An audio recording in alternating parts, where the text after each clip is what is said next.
मित्रांनो, सादर करीत आहोत आपल्या आगळ्या वेगळ्या लेखमालेतील म्हणजेच दुर्मिळ रत्नेमधील भाग दुसरा.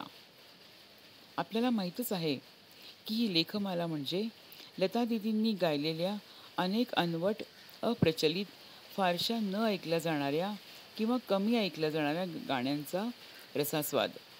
या दुर्मिळ गाण्यांचा रसास्वाद केलाय संगीताचे गाढे अभ्यासक श्री उदय नानिवडेकर यांनी. तर त्या रसास्वादाला आपल्यापर्यंत पोचवण्यासाठी त्याचं अभिवाचन केलंय सुप्रसिद्ध निवेदिका सौ रेखा दैठणकर यांनी. आज ऐकूया या लेखमालेतील दुसरं दुर्मिळ रत्न, ये शाम की तन्हाइया ऐसे में तेरा गम.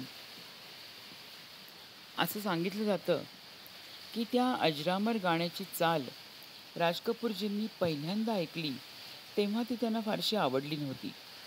पण संगीतकार शंकर जयकिशनपैकी जयकिशनजींच्या आग्रहावरून हे गाणं चित्रपटात ठेवलं गेलं आणि ये शाम की तन्हाइया हे आरकेच्या 1953च्या आह चित्रपटातील गाणं लता दीदींच्या असंख्य चिरस्मरणीय गाण्यांपैकी एक झालं.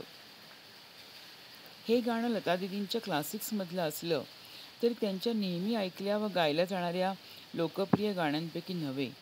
त्यामुळे त्यांची गिनती लता दीदींच्या रेअर जेम्समध्ये व्हायला हवी. त्याची वाट पाहताना हताश झालेल्या विरही नायिकेचं चित्र या गाण्यातून उलगडत जातं. ते शैलेंद्रजींच्या उत्कट शब्दातून, जयकिशनजींच्या भावनांनी ओथंबलेल्या चालीतून, वाद्यमेळातून व या सर्वांचा कळस असलेल्या लता दीदींच्या स्वराभिव्यक्तीतून. गाण्याची वाद्यवृंद रचना तशी साधीच व भारतीय पद्धतीची आहे. सतार, फ्ल्यूट, क्लॅरोनेटचा छोटा इंट्रोपीस, M1 मध्ये हवाईन गिटार व फ्लूट क्लॅरोनेट आणि M2 मध्ये थोड्याशा स्ट्रिंग्ज म्हणजे ग्रुप व्हायोलिन्स अंदाजे 10 ते 12 व फ्लूट क्लॅरोनेट संयुक्तपणे एवढीच वाद्य व 4/4चा मध्य लयीतला ढोलकचा हलकासा ठेका. पण या साऱ्यांचा एकत्रित परिणाम खूप खोलवर. आणखी सांगीतिक वैशिष्ट्य म्हणजे मुखड्याची क्रॉसलाईन म्हणजे पत्ते कही थडके हवा आई तो चौके हम एकदम तारसप्तकातून सुरू होताना लता दीदींचा अत्यंत टोकदारपणे थेट काळजात घुसणारा आवाज.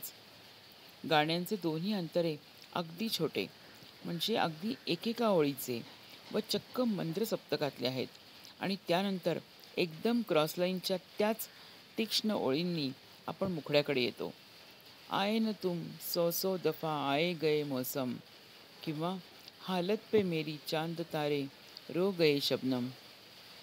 पण या तांत्रिकतेच्याही खूप पलीकडे मनावर कायमच्या कोरल्या जातात त्या तिच्या एकाकी हवेलीच्या गवाक्षातल्या लांबत जाणाऱ्या सांज व्याकुळ सावल्या, संथ निर्विकारपणे हलणारे पडदे, नर्गिसच्या विकल भावमुद्रा आणि हे संपूर्ण वातावरण चित्र न पाहताही केवळ श्राव्यतेतून मूर्तिमंत उभं करणारा लता दीदींचा विश्वव्यापी स्वर, ज्यातला सायंकालीन संधिप्रकाश गहिऱ्या उदासीनपणे आपल्या मनावर पसरत राहतो.